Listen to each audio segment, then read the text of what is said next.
He is risen. He is risen indeed. I've always liked the word indeed. I use it quite a bit, and I get a little flack for it. So I get it. It sounds a little archaic, a little old-fashioned. And it does turn out, you can trace the usage of these things over time. It turns out the 16th century was the high point for the word indeed. It's pretty much been downhill since then. I still use it, though. When we do use it, the word indeed, we use it in a few ways these days. One is to actually kind of ensure the actuality of a previous statement. So someone says something and we might say, to be sure, or in point of fact, or as a matter of fact, or indeed. So one is to kind of verify a phrase that just preceded it. Another is to emphasize a quality or condition. So indeed is kind of synonymous with saying extremely, or exceedingly, or exceptionally. Like, indeed it is warm today. I'm pointing this out not only because I like words, but because it is the perfect response to he is risen. To say in return, to be sure, in point of fact, as a matter of fact, absolutely, exceedingly, he is exceptionally alive. That's what indeed means. We get this call and response as early as the 4th century in a sermon by John Chrysostom. He is risen indeed. Of course, what the word indeed means is right there in the word. Indeed. Not just in word, not just metaphorically, not just figuratively, but he is risen indeed, in an action. God rose him, and he is still risen. It's kind of a one and done. It's in the aorist tense in the Greek, meaning he has been risen and is still alive. And so we say he is risen. And then as if to underline the fact, when the women are coming into the tomb, the young man there, who's an angel, says, he is risen. And then he says he's not here, as if you just missed him. And then he points to the empty place. See the place where they laid him. A matter of fact, indeed, he's not here. And no doubt the women, when he pointed, turned and looked, and indeed, he wasn't there. Right where they saw him Friday night, dead and lifeless. It's more than a shock for them, we're told by Mark. We would say they were freaked out. Mark writes they trembled, they were astonished, and having been told to go tell the disciples, they don't immediately. They actually run in fear. There's a great physicality to this resurrection story in Mark. There's a great physicality to the resurrection. There's a great physicality to our Christian faith. Bodies matter in Christianity. Jesus' body mattered. Our bodies matter. All bodies matter to God. God is pro-body. I love it in Acts 10. Sometime after the resurrection, Peter's invited to Cornelius' house in Caesarea. He's been invited to come talk about Jesus to some other Gentiles, people called God-fearers. And when he gets to the kind of house church and he gets to the story of Jesus' resurrection, Peter says, yeah, God raised him from the dead on the third day and caused him to be seen by us who ate and drank with him after he rose from the dead. Peter's saying, yeah, he rose from the dead. We had breakfast with him. Indeed. The physicality of Mark's account of the resurrection that comes to us today comes particularly through his focus on the women who find the tomb empty. That's Mary, the mother of James, Mary Magdalene also, and a follower of Jesus named Salome, all of whom were present 2 days before at the crucifixion. They saw him die, and they saw him dead. Historically, it seems always to fall to women to tend to bodies and what bodies need. Birthing, cooking, cleaning, grieving, carrying children, nursing the sick, and in the Jewish tradition, perfuming bodies that had begun to leak the stench of death, which is what these women came to do to the tomb, to perfume Jesus' body. So early on this first day, the women who were devoted to Jesus before are now devoted to his body. The night before, Saturday night, when the Sabbath was over and the stores reopened, so to speak, they would have gone out and bought spices. The myrrh, for instance, required for this step in the burial. The men were elsewhere, as men often are at these moments. Though in their defense, the male disciples, as the most recognizable followers of Jesus, were in hiding, worrying that maybe they were next. So the women were freer to come to the tomb, but did so with no thought of resurrection. Indeed, Mark tells us that their chief concern was going to be who's going to help them roll away the stone to administer the spices. Turns out that wasn't going to be a problem, but they didn't know that. For them, on their way, Jesus was the latest in a long line of liberators to be put to death by Rome, hundreds of them by crucifixion. This was not a new thing. None of them had been resurrected, and that was the story. That's how it went. Although the ancient people were, of course, largely pre-scientific, they weren't stupid. The assertion that a dead person would come back to life, Lazarus notwithstanding, was as improbable in their minds as it is to moderns. A resurrection was just unthinkable. A general resurrection at the end of time, sure. Many Jews believe that. But not the resurrection of the Messiah, because the Messiah wasn't supposed to die in the first place. He was come to live and to reign. So apparently Jesus wasn't a Messiah after all, come Friday night. But the fact that he was raised from the dead on Sunday morning, well, that changes everything. It changes everything for us. Without the resurrection, Paul will say, not only is there no Messiah, but there's no Christianity. You see, Paul's a realist, and he puts it bluntly in his letter to the Corinthians. If Christ has not been raised, well, your faith is foolish. It's futile. So the physicality of Jesus' resurrection matters. Bodies matter, at least to begin with. And it's not uncommon for those who have been skeptical of Christianity to start by trying to disprove the resurrection, but to end by becoming followers of Jesus. It's happened over and again. But yeah, no bodily resurrection, no faith. No faith, no hope. But he is risen. But Christianity is not just about the physicality of Jesus' body. It's also about the physicality of our bodies and our resurrections. Paul, again, in the same letter to the Corinthians, puts it bluntly, "For as in Adam all die, so in Christ all will be made alive." He goes on to write, "Someone may ask, how are the dead raised? With what kind of body will they come? How foolish! What you sow does not come to life unless it dies first. But when you sow, you do not plant the body that will be, but you just plant a seed of it, perhaps of wheat or of something else. And it's God that gives it a body." But notice the point. God gives it a body. Bodies matter. You know, there's been a great misconception that has been really hard for Christians to shake. And it's that our final destiny is somehow to be lived as embodied souls with God somewhere up there, in some otherworldly place we call heaven. That's simply not the biblical view. When God created the world, he looked out on it and he saw that it was good. When he created man and woman, he looked out on them and he saw that this was good.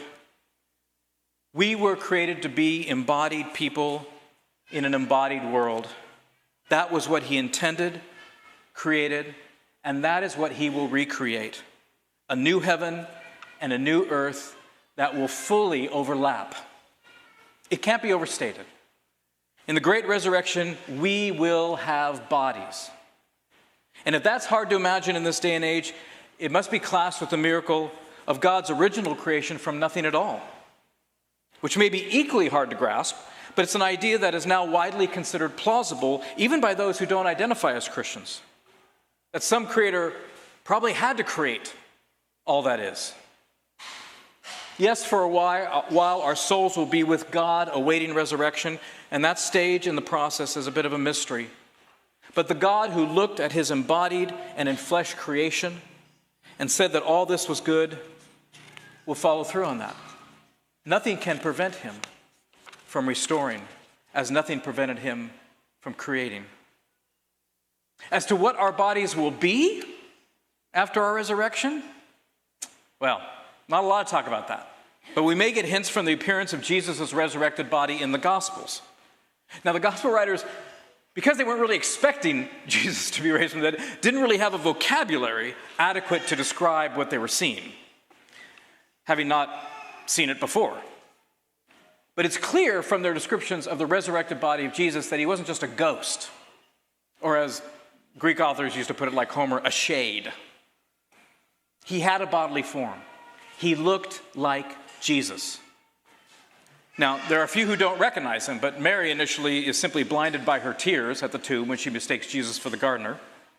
And the two disciples on the road to Emmaus, whom we're told were kept from recognizing Jesus, were done so likely so they could focus on what this guy was teaching them. And then finally, the scales fall from their eyes. No one among the rest, the hundreds to whom Jesus appeared after his death, are recorded as saying, "Who the heck is this guy?" So it appears our resurrected bodies, like Jesus, will look like us. And more than that, our bodies are going to do things that our bodies used to do. They're going to walk, they're going to eat, they're going to talk. When Jesus appears to his disciples in Luke 24 after his resurrection, he says, "See my hands and feet? Touch me." And while their heads are exploding, he says, "By the way, do you have anything to eat?" His body eats. And so they're like, "Well, somebody get this guy some fish." And I imagine they just stand there blinking, trying to take it all in. Now, his body was not exactly like it was. It became what Paul calls a spiritual body, but that term makes it no less physical, just more complex. St. Thomas Aquinas had a few things to say about the body of Jesus, a few categories. One was that it had a certain subtlety, which means he could actually pass through structures like walls as he does when he visits the disciples in hiding. It had a kind of ability to pass through things and still be physical. Thomas also said that the body of Jesus had an impassibility, by which he means it was immune now to decay or even brokenness. So subtlety, impassibility. And finally, he says that Jesus' body, clearly in the Gospels, was characterized by clarity, by which he meant it was beautiful. It was luminous. As C.S. Lewis says in one of his essays, that any of us meeting another person's resurrected body might be tempted to bow down and worship them and to marvel at their appearance. So luminous is it. We might say, "This is Joe?" Yeah, this is Joe. You get the picture. There was a physicality to Jesus' resurrection, and there's going to be a physicality to our resurrection likewise, with bodies meant to live and move like bodies in a restored, creative world, plus more. So then Jesus' resurrection had a physicality to it, and our future resurrection will have a physicality to it, because God intended to create life this way, and that's how it's going to go. But so far we've been talking about resurrection from death. But to do so also misses an important element of resurrection in not just the past for Jesus, not just the future for us, but in the present. And in the New Testament, this is called resurrection power. It's what Paul in Philippians 3 says he wants to know. I want to know the resurrection power of Jesus Christ now. Why? Because life as it is in this world does bend toward death, even in life. Paul again puts it straight in 1 Corinthians. He says, I die daily. I die daily. And he's likely talking about the opposition he faces in his ministry. But we can generalize and say, yeah, we die daily in all sorts of ways. Just as death is as natural to our corrupted bodies, so I think we experience daily the downward bending of life and culture in a fallen world. We die or witness daily death in relationships, in brokenness, in rejection, in corruption, in neglect, in abandonment, in separation, in violence, in greed. The list goes on. We die daily. It's like crucifixion. It's just the way it goes under the Romans. No good deed goes unpunished. But now, because of the risen body of Jesus and the sending of the Spirit into our bodies, there is something called resurrection power that is available to you and to me, in which our encounters with the various deaths of this life are really just preludes to resurrection, if we have eyes to see it.